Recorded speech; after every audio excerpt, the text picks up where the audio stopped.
welcome to St. Xavier's High School, Fort. We extend a warm welcome to our chief guest for this evening.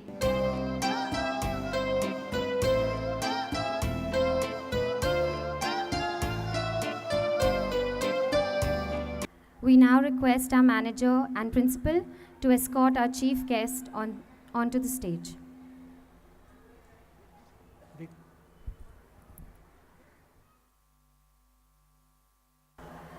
Major General Ian Cardozo was born in Mumbai and studied at St. Xavier's School and College.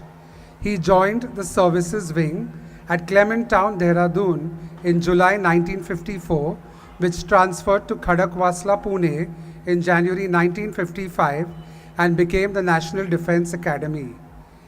Here he was the first cadet to win both the gold medal for being the best all-round cadet and the silver medal for being first in the order of merit.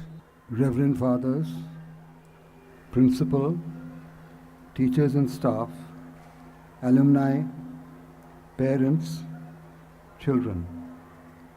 It is wonderful to be with you today to commemorate the 150th anniversary of this great school and to join together to dream a million dreams for the future of this wonderful institution. I am particularly proud of the fact that my father, my grandfather, my brother, and cousins studied at this great institution, and that some of us have been given the privilege to share this day with you. I studied at this school more than 66 years ago, from 1943 to 1953, 10 years that contributed to the formation of my attitude, my behavior in my formative years, and helped me to live life in the best possible manner.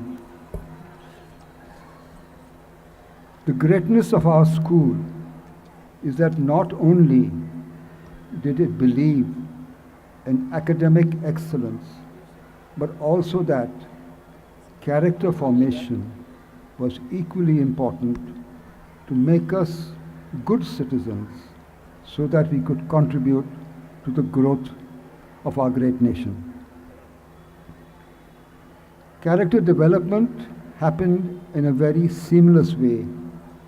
We learned that it was important not to lie, steal, or cheat, to distinguish right from wrong, and to do whatever is right, irrespective of the consequences.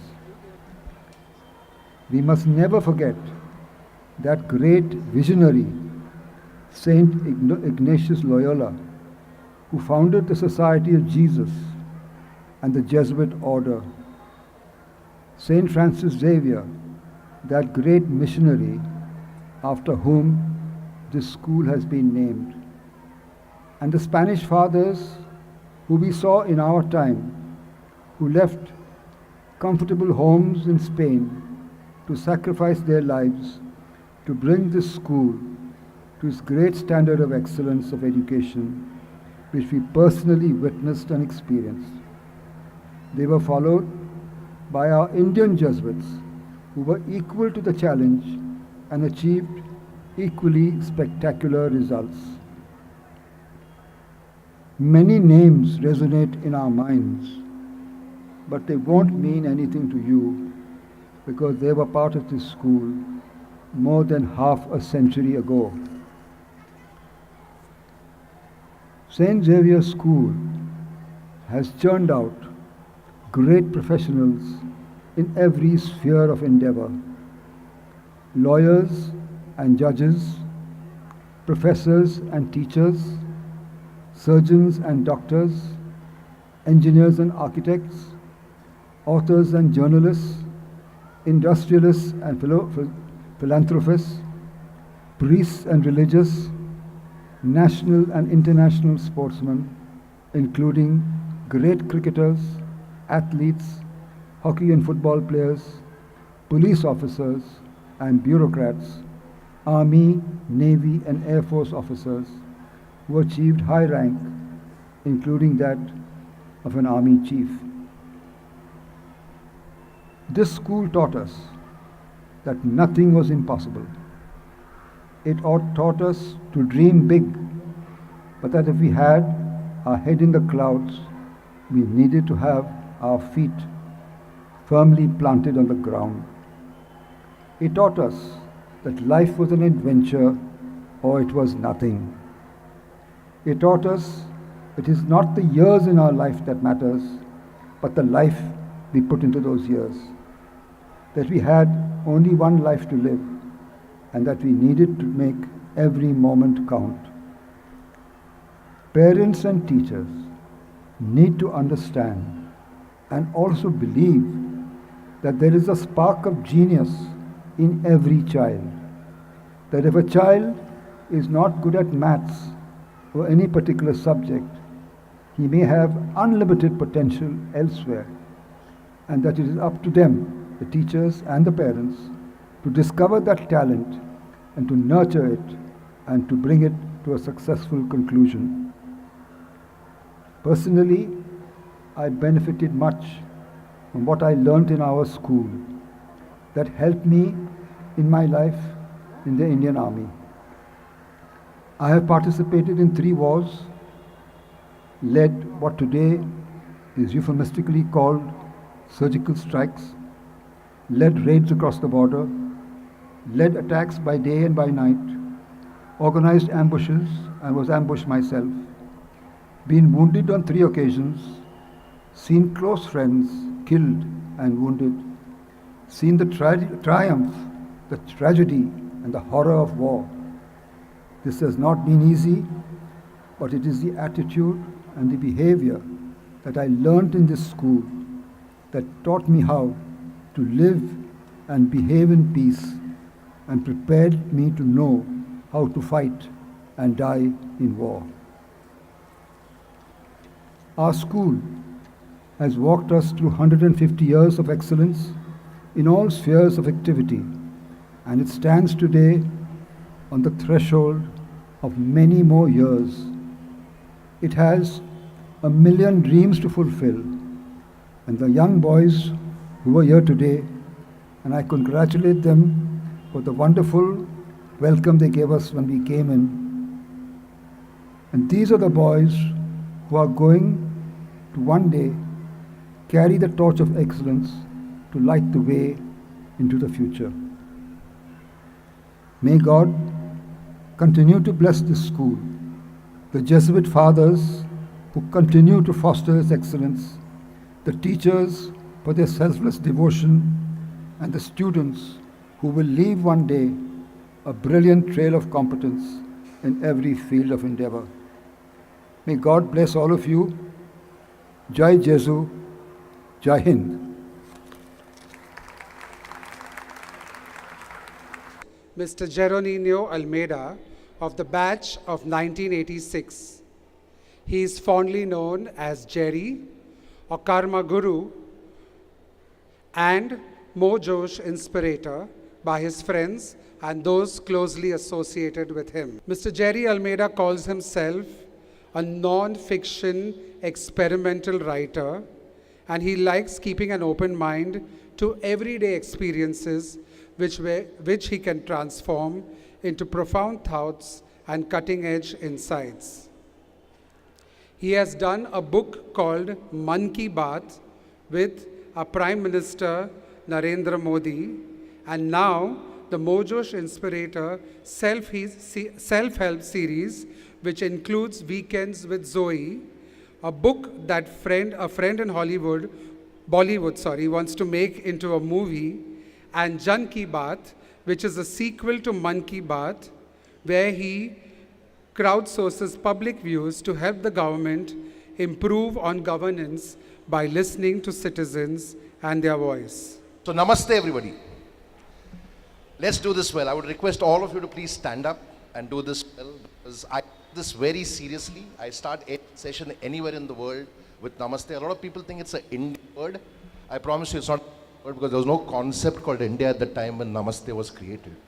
A lot of people also think it's a Hindu word, but word does not belong to any religion. It's religion.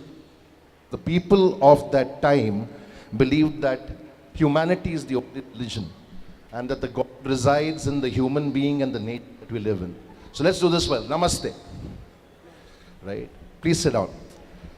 So a lot of people, this is a welcome greeting, and I promise welcome greeting. It's actually all life and leadership lessons in one word. But before I tell you more about that, elated and excited, and at the same time a little edgy, because very anxious as I have to speak at the school where I studied, and happy to be here. And thank you, Dr. Sharmila Sani, the principal, Ms. Sharmila Sani, all my beloved teachers, N. Wallo, Fleur Almeida, John, Manuel Rafa, who have taught me in my early years, and I'm probably here because of them today. And of course my mom, Betty Almeida Martins, who actually saw this dream of teaching me in Xavier's today. So I'm going to keep this short. It's a singular honor for me to be with amongst all of you, and pardon me if I get a little nervous as I speak, but I'm also a little emotional today, coming back to school. And I want to start by thanking all my teachers who have a huge role in shaping me for who I am today. I remember I never got admission in the school because the first test I failed. I did not spell knife with the word K. So I got another test. And Father Lancy, who was the principal at that time, I met him thrice only in his room. And he called me for the second test, and he told my mom, if he does not pass the test this time, he won't make the cut. And the second time again, I spelled knife without the word K. And then he said, no more chances. He's not getting admission to the school. And my mom insisted, convinced him, persuaded him, and he said, okay, I'll call you as and when I feel that it's right to call you. And we were in Goa holidaying, and he just sent us a cable and said, you need to come to school on so-and-so day. So my mother booked all her tickets and everything and pulled me to Bombay, took a cab right from here in Dobitala, where we used to stay, to the school. And throughout the cab journey, she kept educating me that you have to spell knife with the word K. And I finally spelled the word K, right? And I spelled knife rightly, and that's how I got admission to this esteemed institution. So thank you very much. I would just like to recognize my mother. My mom is here. She is the person that I'm standing here before you today. And thank you so much. Lovely meeting with you, Mom. So that's my mom, Betty. And thank you to all my friends. There's Viral, there's Apurva, there's Rex, Darab, Richard, who are here. Of course, Mr. Manuel Rafael, who I'm meeting after many years. I was remembering fondly that he used to call most of us Kamandokla. And we used to, behind his back, call him James Bond. Because he actually looked like, who was that? James Bond? Sean Connery, yes. So now we can tell it to him straight. James Bond. Thank you so much.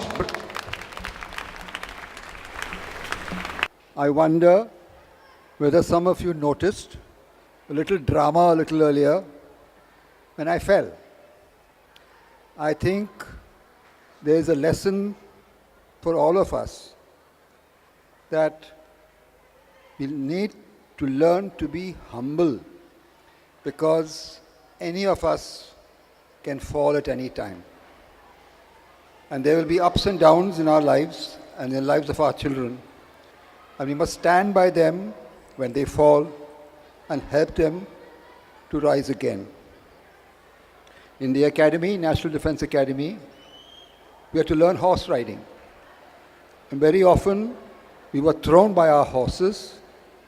We were not allowed to come back till you caught your horse again and rode him back to the stables. So I just wanted to say that there is a lesson for all of us in everything that happens every day. Thank you, Major Ian, for that lovely message. Our chief guest and alumnus, Mr. Jerry Almeida, thank you for gracing this occasion and sharing your thoughts and experiences. You truly are a role model for our budding Xavierites. During the Bangladesh war, the day after the war was over, Major General Ian Cardozo, while they had the mopping operations, accidentally stepped onto a live mine and his leg was totally wounded. It had to be cut off, it had to be amputated. But there was no medical help around, nothing.